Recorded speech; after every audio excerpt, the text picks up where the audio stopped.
Bueno, vamos a comenzar esta enseñanza hoy, o a continuar. Sabéis que estamos inmersos en una enseñanza que se llama bueno o eterno, ¿verdad? Bueno o eterno. Esta, digamos que es la cuarta. La semana pasada estuvimos hablando de tres aspectos importantes de la edificación de nuestra vida. Es muy importante la edificación de mi vida. Y para edificar bien, como pusimos el ejemplo en una edificación, necesitamos construir unos buenos cimientos, construir una buena estructura y luego terminar, hacer una buena terminación, terminar con buenos materiales para tener un edificio sólido en nuestra vida. Así que hoy quiero hablarte de los cimientos. Quizás sea la parte más importante. Todas son importantes, pero los cimientos son básicos. Sin cimiento no hay nada. Tú puedes construir muchas cosas, pero si no le pones un cimiento estable, seguramente puede ser que perdamos esa edificación. Y dice Proverbios 10:25, me gusta cómo lo dice la Nueva Traducción Viviente, me encanta, que dice así, dice, pero los justos tienen un cimiento eterno. ¡Wow! O sea, los justos, aquellos que hemos sido justificados, aquellos que hemos sido salvados y redimidos por nuestro Señor Jesucristo, tenemos un cimiento eterno. O sea, ese cimiento del que yo hoy te voy a hablar no es un cimiento como pueda ser desde una edificación de este mundo. No es un cimiento que va a pasar. Es un cimiento eterno. Si tú edificas y yo edifico mi vida sobre este cimiento, va a ser para siempre. Dile a que tienes al lado, esto es para siempre.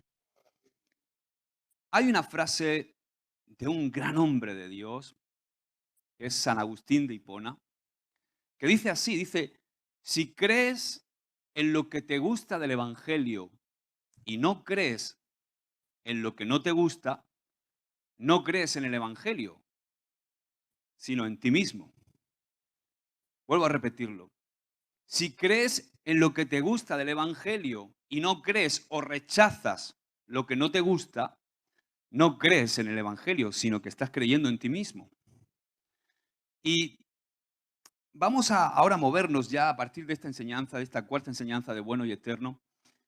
Vamos a movernos, como he dicho, vamos a empezar con los cimientos, vamos a movernos con la estructura. También la semana que viene empezaremos con la estructura, que es lo que mantiene unida nuestra vida. Y luego con el propósito, que es la terminación de nuestra vida, que tiene que ver con la edificación de nuestra vida y también con la edificación de las personas que nos rodean. O sea, estos tres aspectos son en los que nos vamos a enfocar el resto de la enseñanza de bueno y eterno. Y empezamos por los cimientos, que son la parte crítica. Y la que tiene es la parte más importante. Es crítica. De lo que hoy te voy a hablar es en lo que nosotros tenemos que construir nuestra vida.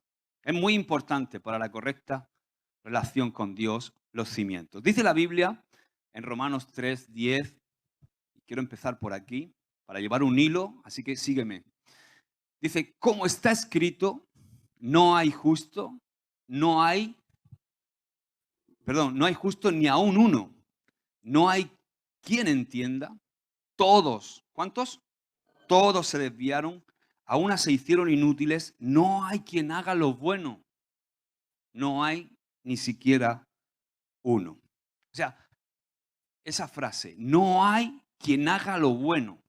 No hay ni siquiera uno. ¿Puedes decírselo de al lado? No hay quien haga lo bueno. No hay ni siquiera uno. ¿Qué quiere decir esto? Que aparte de nuestro Señor Jesucristo, no hay ningún ser humano que haya vivido hasta ahora o que vaya a vivir jamás que no falle ni una sola vez o que haga lo bueno según la evaluación de Dios, no según la evaluación del hombre.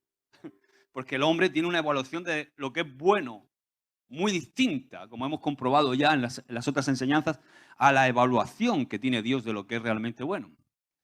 ¿Por qué?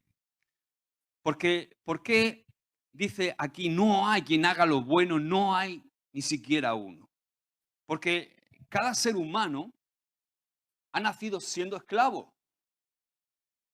Sí, tú naciste siendo esclavo, yo también nací siendo esclavo. ¿Esclavo de qué, Josué? Esclavo del pecado. Pablo escribe a los que han sido liberados de esa atadura del pecado, dice, ustedes, dice Romanos 6:17, dice, ustedes eran esclavos del pecado. Adán y Eva murieron en el momento en que desobedecieron a Dios. Dios les advirtió de este desenlace antes de que ellos comieran del fruto prohibido. Sin embargo, pasaron años, ¿verdad? Hasta que experimentaron la muerte física. Porque dice que ellos murieron, dice la palabra, pero la realidad es que físicamente vemos que no murieron. Tardaron años en morir físicamente. Eso hace suscitar la pregunta, ¿cómo murieron entonces Adán y Eva cuando comieron del fruto? La muerte que se produjo en Adán y Eva fue una muerte que se produjo en la naturaleza más honda, que es la espiritual. Fue su espíritu el que murió, de alguna manera. Adán y Eva quedaron separados. La palabra pecado quiere decir separación. Quedaron separados de Dios y aparecieron de repente en ellos atributos que no tenían antes. Aparecieron atributos que eran inherentes inherentes de ellos y contrarios a los de Dios. O sea, apareció en ellos otra naturaleza. ¿Qué naturaleza es? La naturaleza de pecado. O sea, a partir de ese momento, todos sus descendientes, todos los descendientes de Adán y Eva, nacemos con esa misma naturaleza de pecado. Naturaleza que se transmite de generación en generación hasta el día de hoy. Por ejemplo, Génesis 5:3 dice que Adán tuvo un hijo semejante a él, al que llamó Set. O sea, y dice que era semejante a él en todo. Y también dice que tuvo más hijos y más hijas. O sea que desde entonces la humanidad es incapaz de conocer o practicar verdaderamente lo bueno. ¿Por qué? Porque su brújula moral, esa brújula interna, ha quedado dañada al estar separada de Dios. Nuestra brújula interna está dañada, está alterada como consecuencia de que hemos adquirido la naturaleza de pecado. ¿Qué pasó? Que desde ahí en adelante Dios solamente podía influir. O sea, Dios dirigía los devenires de la tierra a través de la influencia, porque el Espíritu Santo venía sobre los seres humanos y entonces Dios era una influencia. Con su Espíritu era una influencia que venía. ¿Cuántas veces hemos leído? Y el Espíritu de Dios vino sobre Sansón. Y el Espíritu de Dios vino sobre David. ¿Verdad? Lo hemos leído un montón de veces. Entonces, era la única manera de que el hombre pudiera hacer lo bueno, lo correcto, según la voluntad de Dios, cuando era influenciado por el Espíritu Santo. ¿Por qué? Porque el hombre, en ese momento, estaba gobernado por el pecado. Escucha bien algo. Sin la conexión espiritual con Dios, si no estamos conectados espiritualmente con Dios, nosotros los seres humanos estamos sin una guía divina. Estamos sin guía, estamos sin brújula. Por eso el bien y el mal están distorsionados en nuestra vida si no estamos conectados con Dios. A partir de ese momento, cuando Adán pecó, el nuevo Señor y principal agente de influencia de la humanidad era Satanás, el rey de desobediencia. O sea, Dios le había dado la tierra. ¿A quién? A la humanidad. Dios le dio la tierra al hombre. Pero Adán y Eva, ¿qué hicieron? Entregaron su autoridad a Satanás. Por eso, por eso, ¿os acordáis cuando miles de años después de esto que pasó con Eva y Adán? Miles de años después, el diablo dice que llevó a Jesús a un monte alto. ¿Y qué le enseñó? Todos los reinos del mundo. ¿Y qué le dijo? Yo te voy a dar poder sobre todos los reinos y sobre sus riquezas, porque a mí me han sido entregados. Y yo se los puedo dar a quien yo quiera. ¿Por qué pudo decir eso Satanás? Porque él es el príncipe de este mundo. El hombre le entregó la autoridad. Por eso él pudo decirle a Jesús que si me adoras a mí, yo te puedo dar todo. Porque todo me ha sido entregado. Por eso Dios no podía venir a la tierra para redimirnos en forma de deidad. No podía venir en forma de Dios para rescatarnos. Porque la tierra se le había dado ¿a quién? A los seres humanos. O sea, la humanidad había renunciado a esa autoridad y solamente un ser humano podía recuperar esa autoridad. Y Dios tenía un plan, ¿cuánto lo sabéis? Incluso mucho antes de la transgresión de Adán y Eva, Dios ya tenía un plan. Dios planeó venir como hombre y comprar de nuevo la libertad de toda la humanidad. Aleluya. Y envió a su Hijo Jesucristo, nacido de una mujer, lo cual le hacía 100% hombre, pero concebido por el Espíritu Santo, lo cual le hacía 100% Dios. Por eso Jesús estaba libre de la maldición que todos heredamos. Por eso Jesús estaba libre de la maldición de Adán. Jesús estaba libre de la maldición de la esclavitud bajo la cual nacemos todos. Y Jesús vivió una vida perfecta, tentado en todos los aspectos como ser humano, pero una vida perfecta en la tierra. Nunca cometió ningún acto de desobediencia a Dios.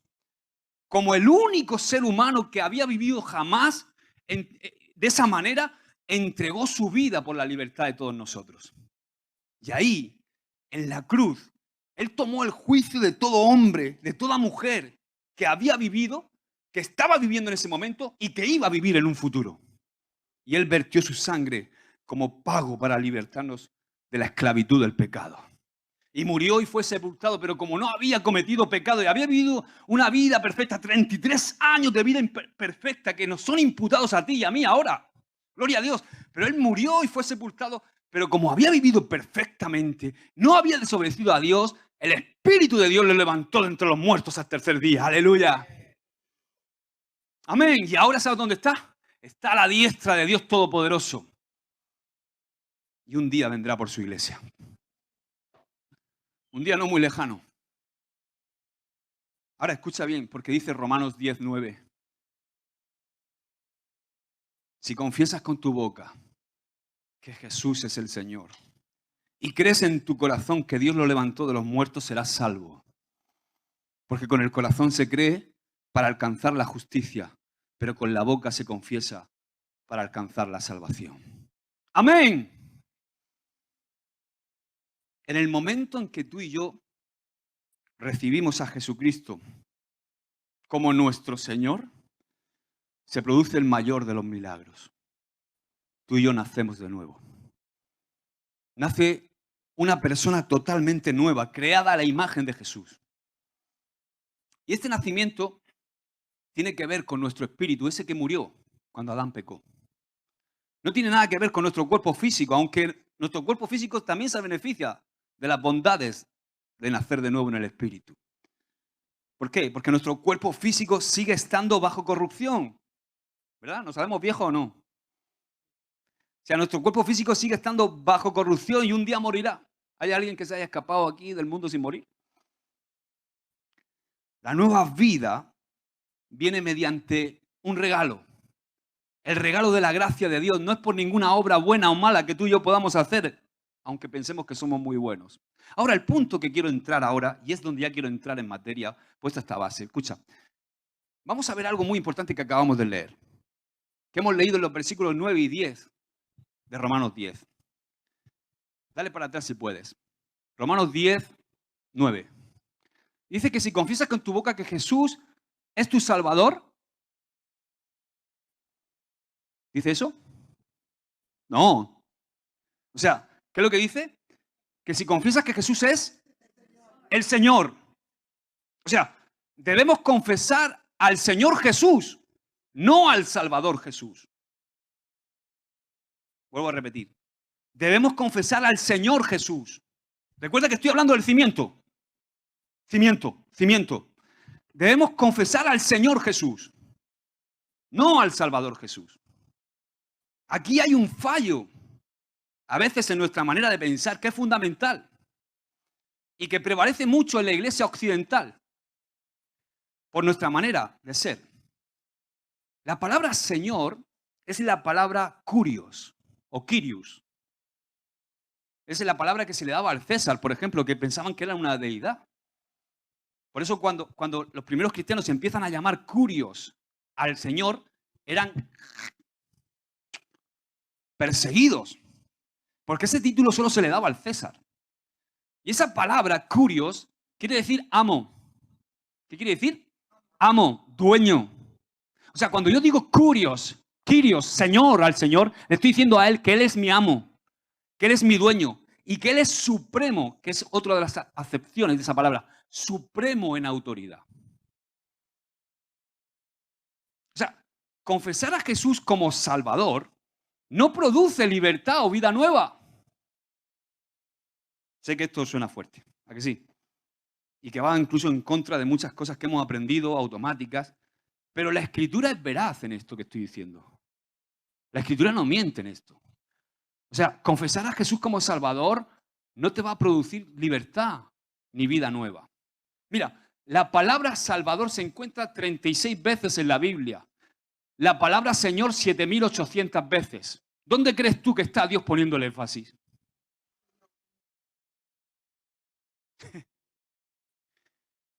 Señor. ¿Sabes qué? Señor declara la posición de Dios. O sea, Señor, la palabra Señor lo que está declarando es la posición que Dios ocupa en mi vida. Mientras que la palabra Salvador describe la obra que Él ha hecho por mí. O sea, la palabra Señor describe la posición que Dios ocupa en mi vida. Y la palabra Salvador describe su obra por mí. O sea, yo no puedo participar del beneficio de su obra a menos que yo me sitúe bajo la posición de Señor en mi vida. O sea, no puedo participar del beneficio de su obra si yo no me sitúo bajo su autoridad. Señor y Rey. Mira que tienes al lado el cimiento. Y tú y yo nacimos esclavos, como he dicho. Y el pecado era nuestro amo.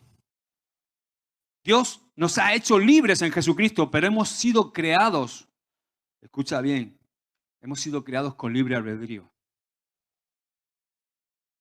Por tanto, soy yo el que tiene que tomar la decisión de declarar firmemente que estoy cambiando de dueño, que estoy cambiando de amo. La salvación ha sido dada para todos los seres humanos. Pero como individuos, cada uno de nosotros tenemos que escoger, aceptar esa salvación, pero en los términos de Dios, no en mis propios términos. Dile que tienes con las condiciones de Dios. Voy a usar una historia para explicar esta verdad. Una historia que sacaba de un libro. Escucha, te la leo. En cierta isla, toda tu familia está en el campamento de prisioneros de un señor muy malvado. Imagina esto, ¿verdad? Esta tierra se le había entregado por un rey, o por el rey bondadoso. Esta tierra se le había entregado, esta isla se le había entregado originalmente a tu abuelo. Sin embargo, tu abuelo cometió un grave error y no la protegió, no protegió la isla. Y un malvado señor y su banda de rebeldes llegaron a hurtadillas y se adueñaron de la isla, haciendo esclavos a tu abuelo y a todos sus descendientes. Este malvado señor y su séquito después construyeron campamentos para prisioneros y os pusieron a tu abuelo y a toda tu familia entre rejas. De repente la forma de vida de la isla cambió y progresivamente adoptó la naturaleza de este malvado señor, decayendo hasta la total corrupción y el desenfreno. ¿Qué pasó? Que el buen rey condenó la isla. Sin embargo, debido al amor que el rey siente hacia tu abuelo y hacia tu familia, antes de aniquilar la isla, vino y luchó contra el ejército del malvado señor y lo derrotó.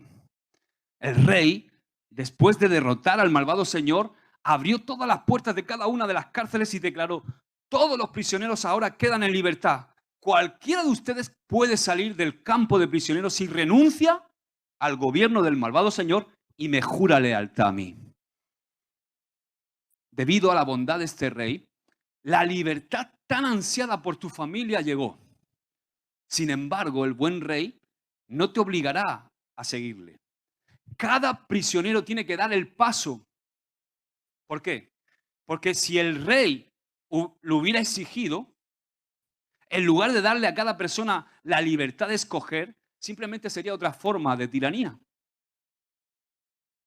Ahora, si decides aceptar la libertad, entonces la decisión exige que salgas de tu celda, que sigas al rey hasta su barco, que navegues de vuelta a su país, que te conviertas en uno de sus súbditos y vivas según las leyes de su gran país. La oportunidad está delante de ti, pero debes aceptar sus términos. El buen rey es visto como el salvador de tu familia. Sin embargo, para beneficiarte de su obra salvadora, cada miembro de la familia tiene que acceder a someterse totalmente a él, lo cual incluye someterse a las leyes de su reino. Ni uno solo de los prisioneros de tu familia puede tan solo aceptar la salvación del rey sin someterse a su señorío. Si escoges no seguir al buen monarca, sencillamente te quedarás donde estás. Sin embargo, los barcos de guerra del rey están atracados a la orilla de la isla, listos para bombardear y aniquilar la isla ya condenada cuando el rey se vaya. Aquellos de tu familia que decidan no aceptar el señorío del buen rey sufrirán la misma suerte que el malvado señor y su pandilla. Aunque el rey luchó para liberarlos a todos y abrió las puertas de las celdas de par en par. ¡Wow! ¿Te gusta esta historia? Escúchame algo muy importante, querida. Dios nunca creó el infierno para nosotros, ni para ningún otro ser humano. Lo creó para Satanás y para sus tropas o sus ángeles rebeldes. Jesús dirá en el día del juicio: apártense de mí, malditos, vayan al fuego eterno preparado para el diablo y sus ángeles. O sea, el diablo no fue preparado para ninguno de nosotros. Digo, el diablo, el infierno. Ahora, escúchame bien algo. El infierno es un lugar muy real. ¿Sabes que Jesús habló más del infierno que del cielo? Y Jesús no vio el hecho de hablar del infierno como una falta de compasión, porque a veces parece que no podemos hablar del infierno. El infierno es el hogar eterno de todos los muertos que rechazan el reinado de Jesús. Ese reinado de amor. Y según Jesús, este lugar de castigo y de extrema angustia no estaba preparado para los seres humanos. Pero tristemente, por la desobediencia de Adán y Eva, nuestros padres, ellos nos incluyeron en la ecuación. Ahora, el destino de Satanás y de los suyos es nuestro destino, a menos que tú y yo cambiemos de Señor.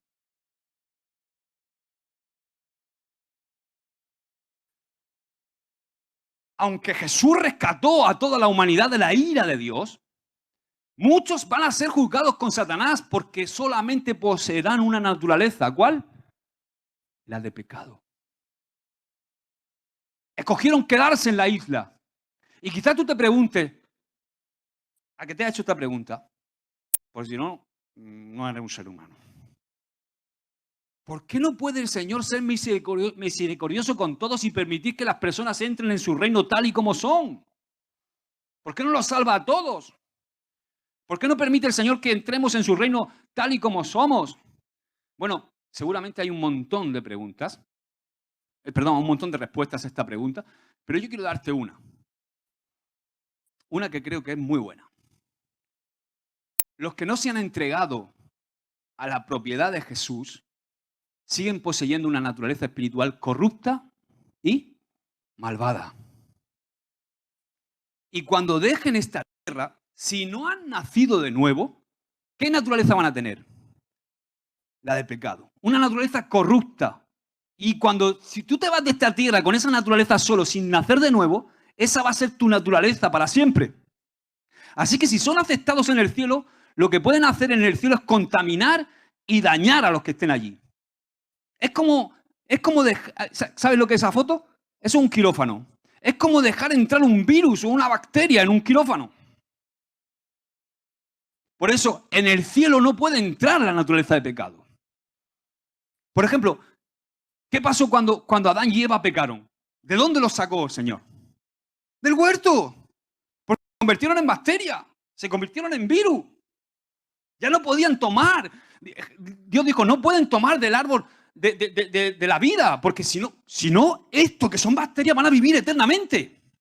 Esta naturaleza de pecado se va a prolongar, entonces tenemos que sacarlos de ahí. ¿Comprenden, no? Ahí lo tienes en Génesis 3, 22, 23.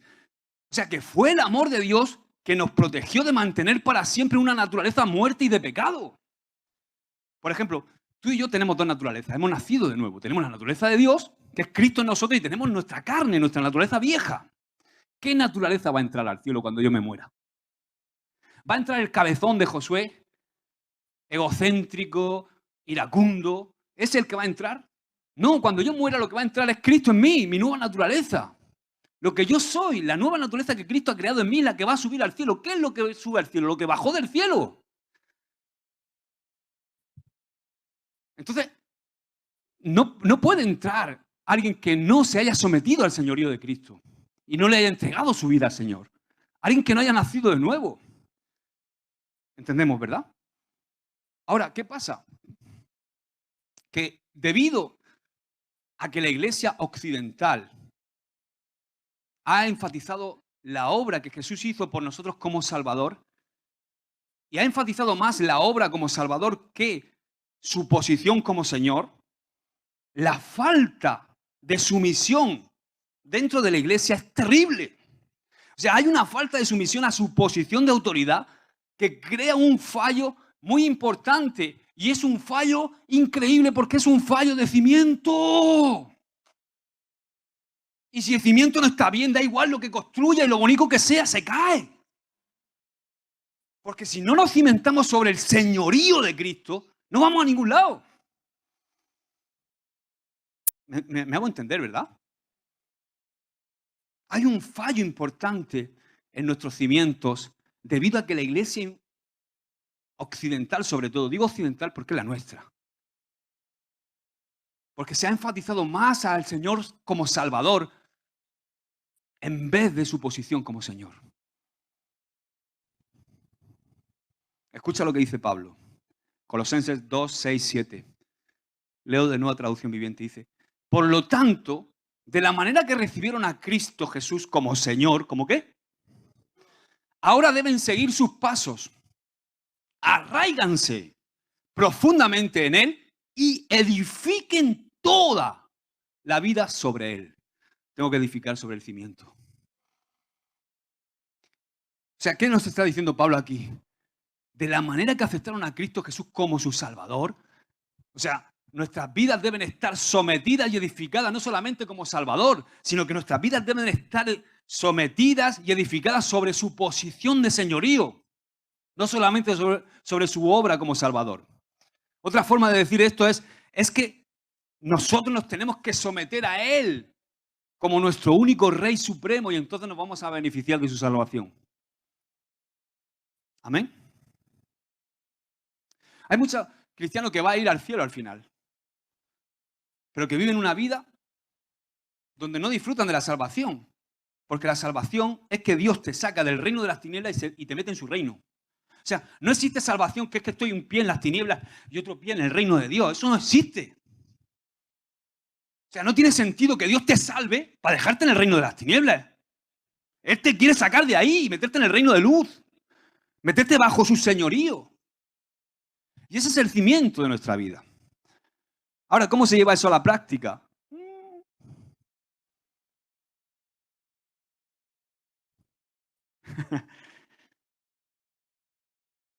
Se lleva mediante la adherencia de nuestra vida a su palabra. Se lleva mediante la adherencia de nuestra vida a su consejo, a su sabiduría, a su forma de hacer las cosas, a sus directrices, a su corrección, a su instrucción.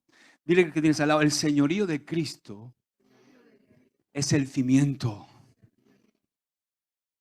O sea, ya no nos alimentamos del árbol de nuestra propia evaluación de lo que es correcto o incorrecto, sino que vivimos en él y su vida se convierte en nuestra vida. Mira, por ejemplo, durante 2 décadas, 20 años, de mi matrimonio con Ruth, yo llevo 20 años beneficiándome de una virtud de Ruth. O sea, durante 2 décadas de mi matrimonio con Ruth, he recibido el beneficio de vivir con una gran cocinera. De verdad. Aquí está Aarón, que lo sabe. Ruth es excelente cocinando. Y yo, en algunos momentos de mi vida, o sea, yo puedo llamar a Ruth como mi preciosa cocinera. Algunas veces se lo he dicho, mi preciosa cocinera. Quizá en los últimos 20 años yo he podido llamar a Ruth así 5 veces. En los últimos 20 años le habré dicho a Ruth, eres mi preciosa cocinera. Cinco veces. No se lo habré dicho más. Pero más adecuadamente, en los últimos 20 años me he referido a Ruth miles de veces como mi esposa. ¿Por qué? Porque eso está declarando la posición que ella ocupa en mi vida. Mi esposa. El otro título, preciosa cocinera, tiene que ver con un beneficio que he recibido por el hecho de que ella es mi esposa. Es simple, ¿verdad? O sea, el simple hecho de que Ruth cocine para mí no significa que yo le pertenezca. De hecho, de novios, recuerdo que en un cumpleaños me hizo algo muy rico que me gustó mucho, un postre, y eso no es lo que nos ha dado una relación duradera. Lo que sí me ha dado una relación duradera es el pacto que hice con ella de olvidar al resto de las mujeres y darle mi corazón enteramente a ella como esposo. Eso es lo que cimentó nuestra relación matrimonial. ¿Sabes? Pasa algo similar con nuestra relación con Jesús. Es similar a esto. Para recibir su obra de salvación, debemos someternos a su señorío, a su posesión, a su reino. Dile al que tienes al lado, Dios no quiere amantes furtivos. Dios quiere una esposa. La iglesia somos su esposa, no su amante. ¿Y sabes qué pasa? Que muchas veces vivimos como amantes del Señor. Y queremos renunciar a todo lo que conlleva ser un pacto matrimonial. Y queremos vivir fuera de ese pacto, pero queremos tener el amor de vez en cuando. ¿A que sí? ¿Te gusta la foto? ¿No? Pues es una imagen que está reflejando lo que te estoy diciendo. Muchas veces estamos agarrando al Señor, pero tenemos otros señores en nuestra vida a los cuales le entregamos nuestro corazón y estamos diciéndole, te amo, y por el otro lado estamos dándole el corazón a otras cosas. Es fácil de entender una imagen a veces. Entregamos nuestras vidas por completo a Jesús. ¿Y sabes por qué la entregamos? Porque confiamos en su perfecto liderazgo, porque confiamos en su carácter, porque confiamos en su amor y porque confiamos en que Él sabe mejor que nosotros lo que es mejor para nosotros. Mira, aunque Él, escucha, porque a veces tenemos un concepto de Dios, aunque Él desea intensamente nuestra libertad, aunque Él nos ama perfectamente, Él es Rey de Reyes, Él es Señor de Señores y Él no va a venir a tu vida para ser segundo. El Rey del universo no viene a tu vida para ser segundo. O Dios está lo primero en tu vida o no está. ¿Quiere decir que no está? No, va a estar. ¿Sabes lo que va a estar haciendo? Intentando conquistarte. Porque te ama tanto que va a seguir intentando conquistarte. Va a seguir intentando luchar por tu vida. Va a seguir intentando revelarse a tu vida para que tú entiendas que Él tiene que ser el cimiento de tu vida. Porque te ama tanto. Pero Dios no puede ser lo segundo en nuestra vida. Ni siquiera lo primero. Porque eso quiere decir que hay otras cosas. El único. ¿Tiene cabida todo lo demás? Mira, cuando tú pones bien el cimiento, ¿tiene cabida todo lo demás? ¿Tiene cabida el Madrid? Claro que sí, ayer lo disfruté. Lo siento por los catalanes. Las finales no se juegan, se ganan. Y yo le entrego el beneplácito a todos aquellos que juegan bien. Seguid jugando bien, nosotros seguiremos ganando. Broma. Pero tiene cabida todo. Si el cimiento está bien. Si Él es el único en nuestra vida. Y ¿sabes? Por desgracia, en muchos lugares se ofrece la salvación a personas sin mencionar el señorío. Y eso crea iglesias inmaduras. Ese es el gran problema de la iglesia en Occidente, donde todo es comodidad. Eso pasa menos en Asia o en otros lugares donde los cristianos son perseguidos.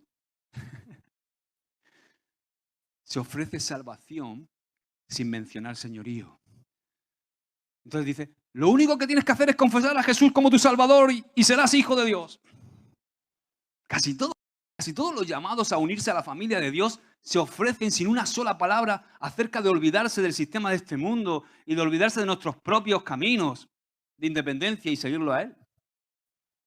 Y puedo entenderlo. ¿Por qué? Porque ese mensaje parece bueno. Parece bueno. Ven, acepta al Señor como tu Salvador y sigue haciendo lo que te dé la gana.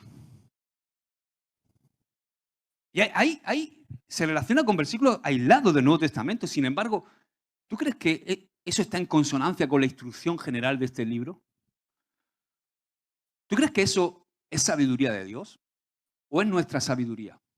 ¿No será más bien que a veces hemos abreviado y hemos editado el verdadero mensaje de la salvación para crear uno que suene bien y que apele a los deseos carnales de las personas?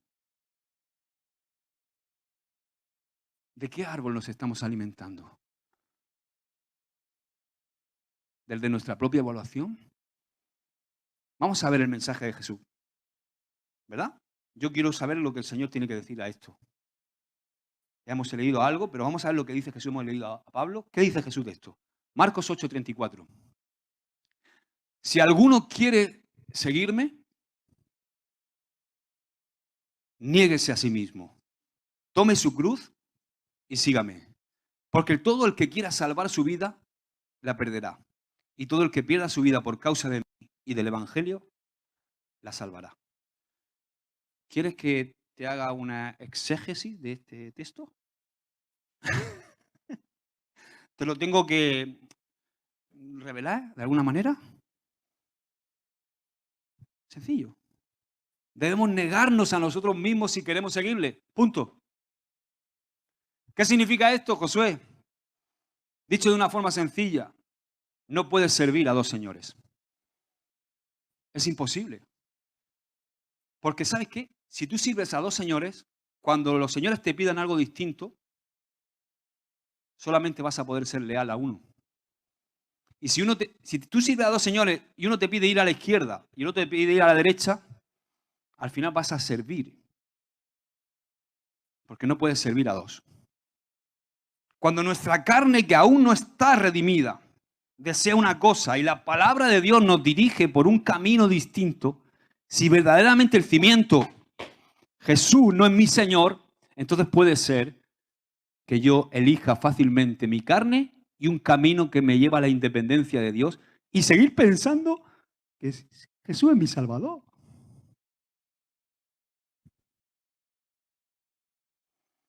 Por eso Jesús dijo, Lucas 6:46, así que, ¿por qué siguen llamándome Señor, Señor? Y lo dice, me gusta como lo dice la Nueva Traducción Viviente porque lo dice entre exclamaciones, Señor, Señor. ¿Por qué siguen diciéndome Señor, Señor?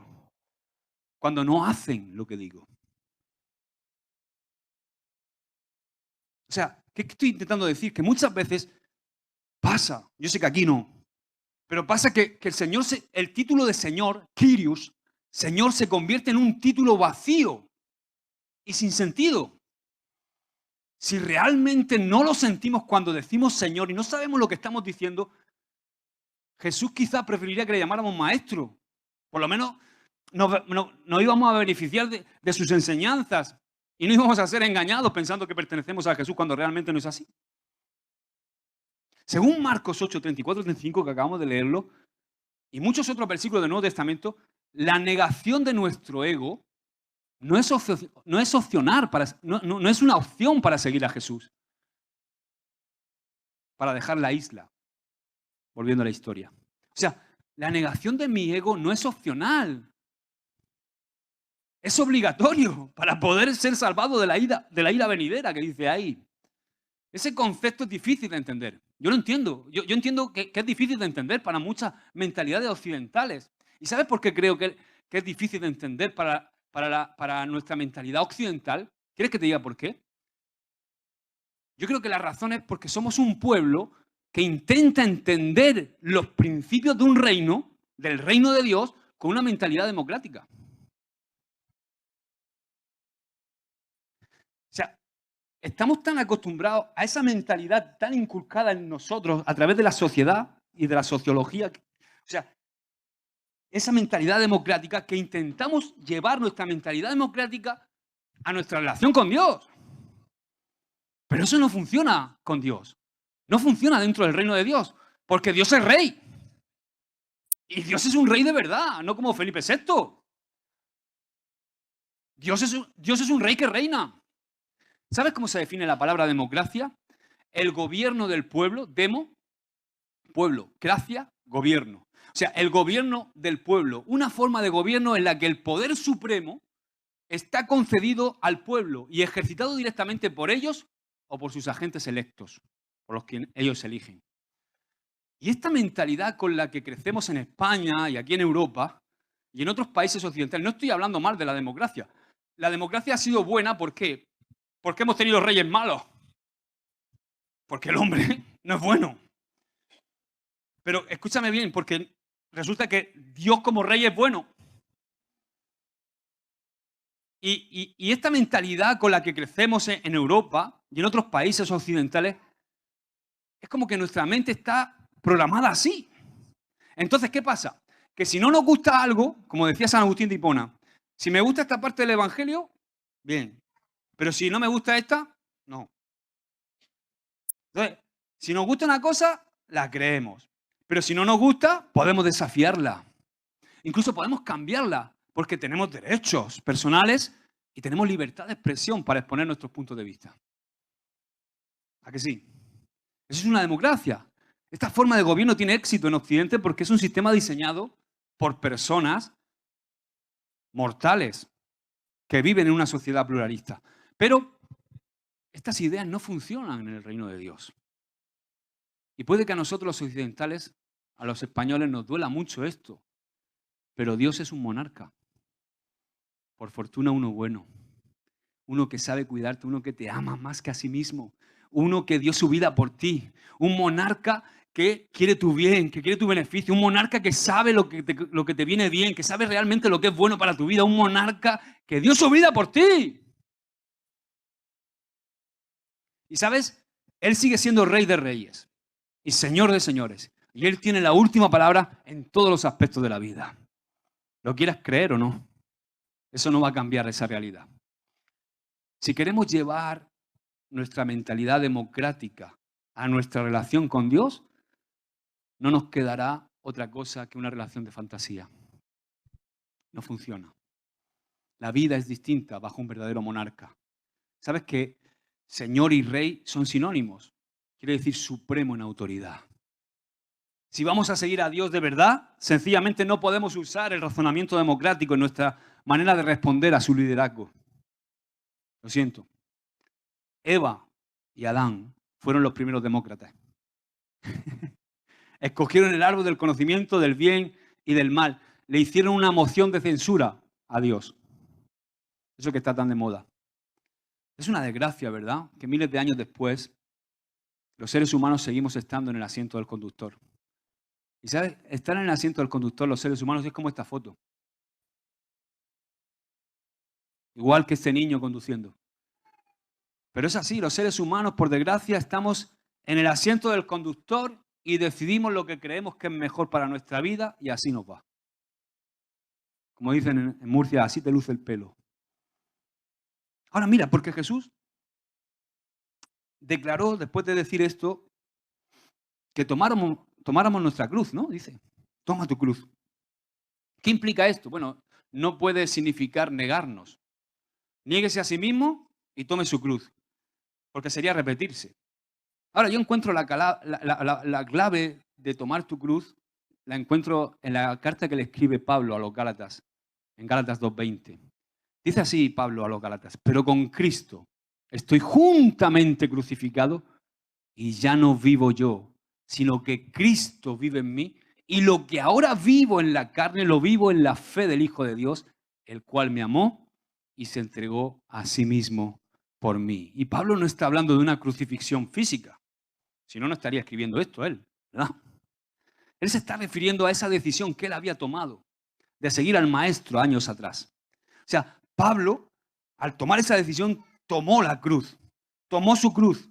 Y el secreto de lo que él está exponiendo ahí se encuentra en esas palabras que dice, y ya no vivo yo, sino que Cristo vive en mí. Y esta debería ser la declaración de cada verdadero hijo de Dios. Ya no vivo yo, sino que Cristo vive en mí. Aleluya. Ya no soy independiente. Sí, aplaude al Señor. Ya no soy independiente alimentándome del árbol de mi propia evaluación de las cosas, de lo que es bueno o malo, sino que ahora estoy sometido bajo el señorío de Cristo y tengo un cimiento eterno. Ahora vivimos en Él y nuestra vida mana de Él, deriva de Él. Amén. ¿Sabes que tú y yo dependemos de la cruz para tener libertad de la esclavitud del pecado? O sea, tú y yo dependemos de la cruz para tener libertad de la esclavitud, para que ahora tú y yo podamos vivir una vida obediente y empoderada por Dios, llena de poder. La cruz ofrece una forma de vida completamente nueva. Mira cómo lo dice Pablo aquí en Romanos 6:4. Dice, para que así como Cristo resucitó de los muertos por la gloria del Padre, así nosotros también vivamos una vida nueva. Amén. O sea, esta vida nueva nos da a ti y a mí la capacidad de alejarnos de aquello que antes no podíamos alejarnos. Nos da la oportunidad de alejarnos de eso que nos hacía tan infelices, llamado pecado. Porque la tiranía del pecado ha sido rota en nosotros, pero debemos escoger vivirlo. ¿Qué he dicho? Debemos escoger vivirlo. Elegir entregarnos por completo a su voluntad. Mira lo que dice Gálatas 5:24, porque Pablo continúa desarrollando esto de forma práctica. Dice Gálatas 5:24, y los que son de Cristo han crucificado la carne con sus pasiones y deseos. ¿Puede ser más clara la Biblia? Mira lo que dice Gálatas 6:14. Dice, pero lejos esté de mí el jactarme, a no ser en la cruz de nuestro Señor Jesucristo, por quien el mundo me ha crucificado a mí y yo al mundo. ¡Wow! O sea, la cruz es lo que a mí me empodera para caminar libre de la carne y de las influencias de este mundo. Esa es la cruz de Cristo, es morir, es crucificarme yo ahí cada día.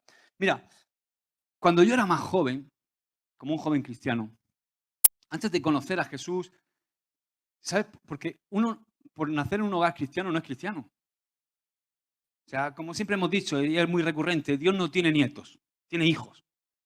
O sea, mis hijos tienen que tener su encuentro con Dios.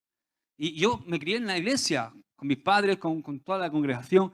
Pero cuando yo era joven, antes de conocer a Jesús de la manera que le conozco ahora y estoy conociéndole, porque seguimos conociéndole, ¿a que sí? Había patrones de conducta en mi vida que yo no podía dejar. Y, ¿sabes? Me dolía mucho mi recurrente conducta dañina, porque me dañaba a mí y dañaba a la gente que yo amaba. Me dolía mucho esa recurrente actitud orgullosa que había en mí, la lujuria, el sexo, todas esas cosas. Y estaba irremediablemente atado, estaba sujeto al dominio del pecado. Sin embargo, escúchame bien, cuando fui crucificado con Cristo, que yo entendí esto, cuando yo fui crucificado con Cristo, en ese momento pude comenzar a vivir libre. Dice Romanos 6:7. Mira, sabemos que nuestro antiguo ser pecaminoso fue crucificado con Cristo para que el pecado perdiera su poder en nuestra vida. ¿Se puede decir más claro?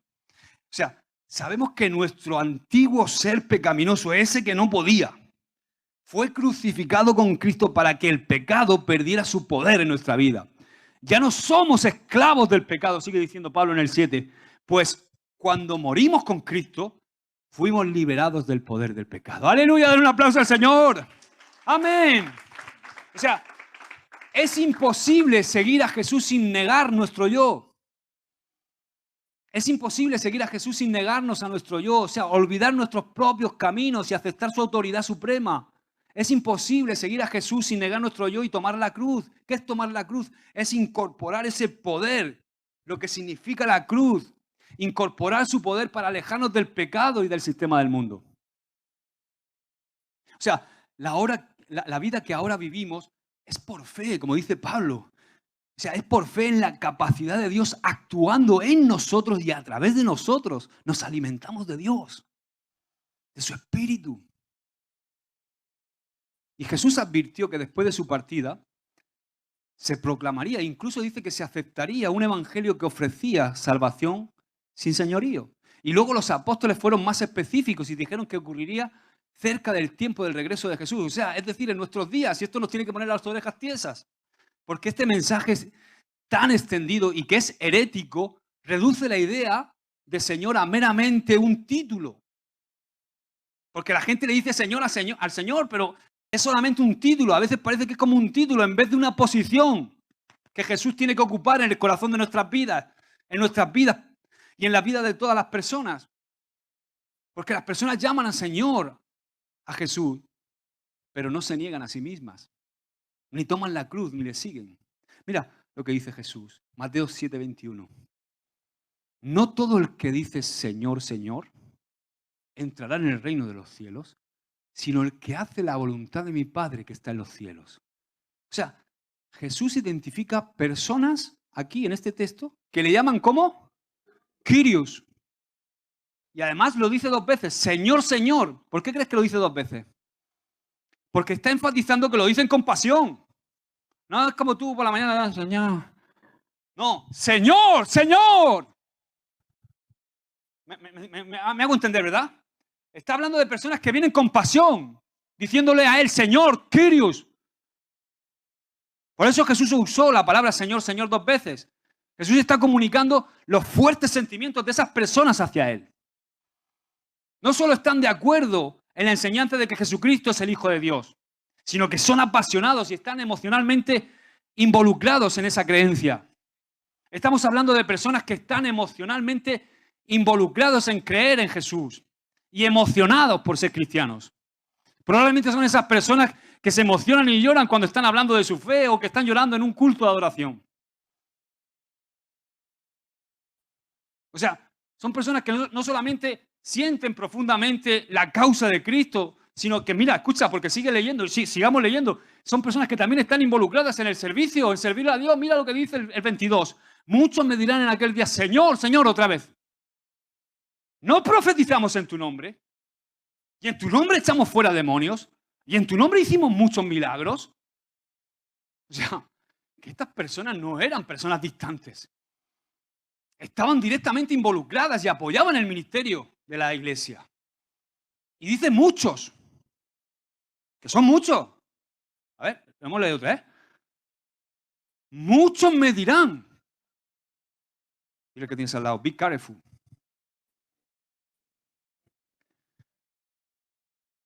Ten cuidado. O sea, Jesús está hablando de personas que fácilmente tú las podrías identificar como verdaderos cristianos. Pero ¿dónde está el punto de separación entonces, Josué? Mira lo que dice el 23. Entonces les declararé, nunca os conocí, apartaos de mí, hacedores de maldad. ¡Wow! La clave está en la frase, hacedores de maldad. Estamos aprendiendo lo que es bueno o malo o eterno. Estamos en la enseñanza bueno o eterno, pero estamos intentando saber discernir lo que es bueno o malo, ¿verdad? Y aquí la frase clave es hacedores de maldad. Esa palabra en griego es anomia, de donde viene anemia. Sí, es la raíz de anemia, por ejemplo. O sea, es la condición, dice el significado de anomia, es la condición de estar sin ley debido a la ignorancia de la ley o por violarla deliberadamente. Puede reflejar acciones que están en violación activa de los principios morales de Dios. Dicho de una forma sencilla, para que entiendas lo que quiere decir hacedores de maldad. Alguien que no tiene ley, que no se adhiere a la autoridad de la palabra de Dios. O sea, estos hombres y mujeres que hemos leído todas las virtudes que tenían y que estaban haciendo, y que decían Señor, Señor, esos hombres y mujeres no tropezaban una vez, o de vez en cuando, como nos puede pasar a nosotros. No, no. Era que vivían ignorando y menospreciando y desobedeciendo a la palabra de Dios deliberadamente, violándola.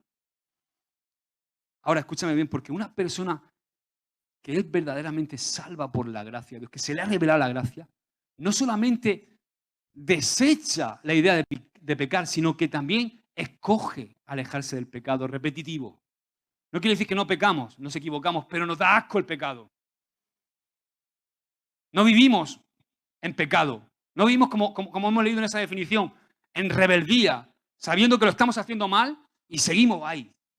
Sino que uno que se le ha revelado la gracia de Dios, un verdadero hijo de Dios, una verdadera hija de Dios, crucifica su carne con sus pasiones y deseos y busca el carácter justo y dar fruto. Dile conmigo, dar fruto. Jesús le dice, nunca os conocí. Y aquí hay otra clave. La palabra griega conocí es ginosko, que quiere decir conocer íntimamente. Nunca los conocí íntimamente, nunca fueron mis íntimos. Estas personas nunca tuvieron una verdadera relación íntima con Jesús. Aunque le llamaban Señor, aunque le llamaban amo, supremo en autoridad, para ellos solamente era un título, porque no hacían lo que Él decía. O sea, ¿cuál es la evidencia de que yo tengo una relación íntima con Jesús? O sea, ¿cuál es la evidencia de tener una relación con Jesús? Que guardamos su palabra y que tenemos fruto. Mira lo que dice Primera de Juan 2, 3, 4, dice, con esto podemos saber que lo conocemos. Otra vez, ginosco. Con esto podemos saber que lo conocemos íntimamente, si obedecemos sus mandamientos.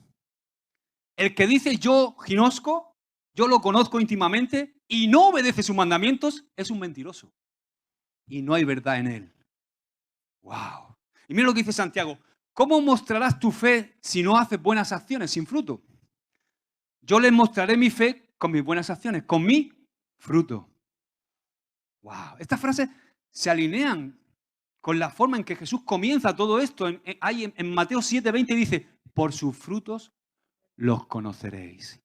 El fruto, las acciones, el fruto del que está hablando Jesús, no son el servicio cristiano, no es predicar el mensaje, no es congregarnos, porque muchos de los que hemos visto que han sido rechazados tenían esas obras. ¿Te estás dando cuenta de esto? Mira lo que dice Tim Keller. ¿Sabéis quién es Tim Keller? Es un escritor muy famoso, cristiano. Mira lo que dice. Ahora bien, está refiriéndose a este texto de Mateo 7. Ahora bien, esto está diciendo algo muy incisivo. ¿A qué es incisivo? ¿Esto pega o no? Estas personas tienen una fe intelectualmente estimulante y tienen una fe emocionalmente gratificante y tienen una fe socialmente redentora. Todos queremos eso, ¿o no? Y es necesario, todo eso se tiene que dar en un verdadero hijo de Dios. Ahora, que se dé no quiere decir que seas un verdadero hijo de Dios. Es el punto. Ahora dice, queremos estar intelectualmente estimulados, queremos estar emocionalmente involucrados, queremos ser socialmente útiles. Es posible mira lo que dice, es posible querer estimulación intelectual, querer gratificación emocional y querer utilidad social y no querer a Dios. O sea, yo puedo querer tener que el evangelio sea algo que me estimula intelectualmente. ¡Ah! ¡Qué bonito el griego! Descubrir ese. Incluso quiero tener una gratificación emocional. ¡Ay! Cuando adoro, siento cosquillas en los pies y siento una emoción. ¿Verdad? Y es bueno, todo eso, queremos eso. Yo lo quiero. ¿Tú lo quieres? Y también queremos ser socialmente útiles, que nos reconozcan. Oye, somos gente útil. Gente que sirve, gente que ayuda. Todos queremos eso. Ahora él dice, es posible querer todo eso y no querer a Dios. Porque puedes hacer todo eso, pero si tú no tienes una relación de intimidad con Dios, si tú no te dedicas a lo más importante que es el cimiento de tu vida, conocerle y hacerle el Señor de tu vida, todo eso sirve de poco. Dice, porque si realmente tienes a Dios en tu vida, tienes que dejar a un lado tu propia voluntad. Y eso nos muestra la diferencia entre alguien que está intentando usar a Dios y alguien que está intentando servir a Dios. ¡Wow! Usar a Dios es buscarle por lo que podemos sacar de Él, aunque sea para llegar al cielo. Servirle a Dios es estar totalmente motivados por nuestro amor a Él. Y si le amamos, guardaremos sus palabras. Escucha, todo el mundo consideraría a una persona que hace todas estas cosas que hemos detallado aquí, que hace todas estas cosas por Jesús como un hijo de Dios, ¿a que sí?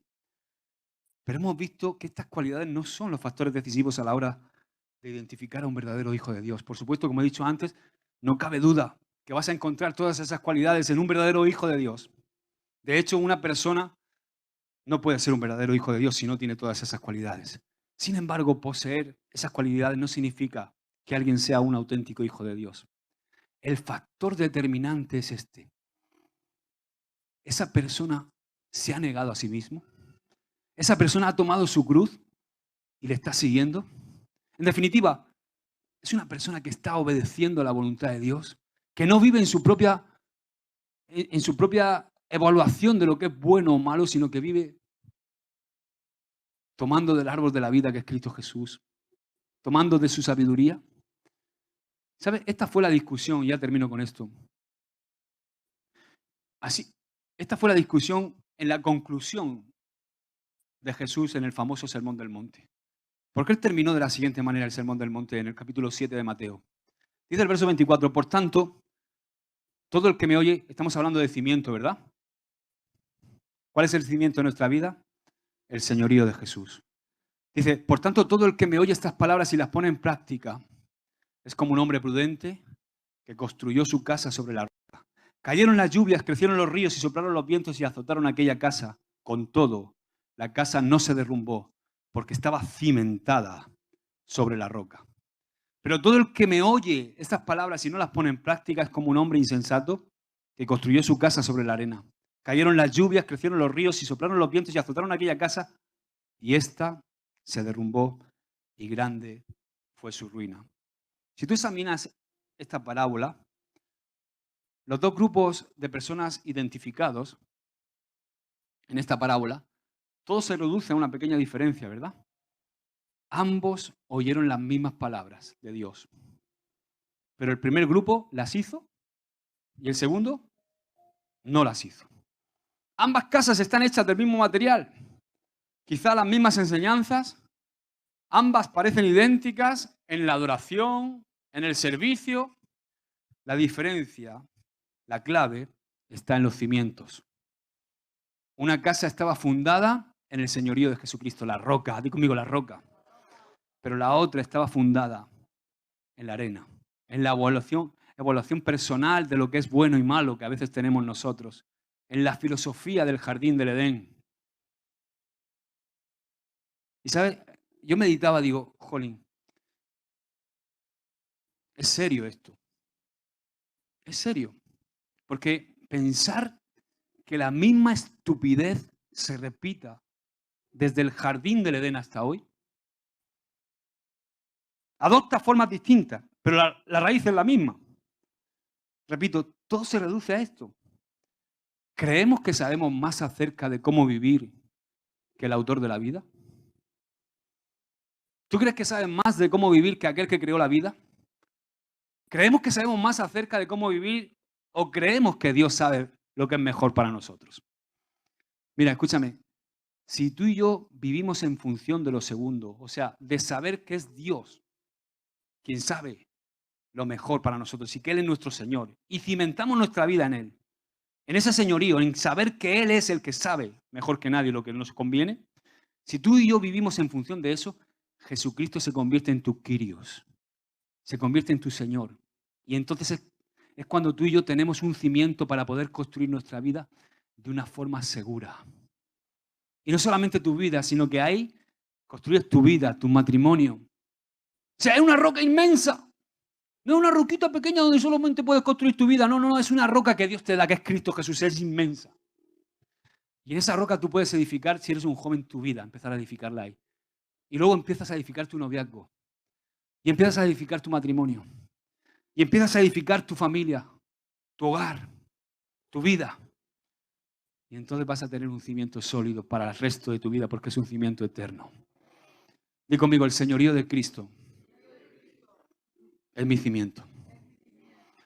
La palabra Señor no es un título vacío para mí, ni un título que digo de oídas. Señor, es la posición que Dios ocupa en mi vida. La salvación es un regalo de Él, como consecuencia de que Él ocupa ese lugar en mi vida. Amén. ¿Te puedes poner de pie? Dar un aplauso al Señor. Amén. Padre, te damos gracias por tu palabra. Gracias porque tú eres un Dios bueno, Señor. Está todo dicho. Tomamos tu palabra, Señor, ayúdanos a vivirla. Perdónanos, Señor, cuando nos descuidamos. Sabemos que tú eres un Dios lleno de misericordia y nos amas. Por eso, Señor, queremos aprender a que tú seas el Señor de nuestros días.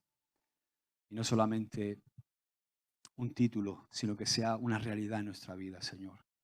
Yo bendigo a mis hermanos, bendigo a tu pueblo, Señor. Gracias por la oportunidad de compartir con ellos. En el nombre de Jesús, amén. Amén. Nos despedimos de nuestros amigos de YouTube.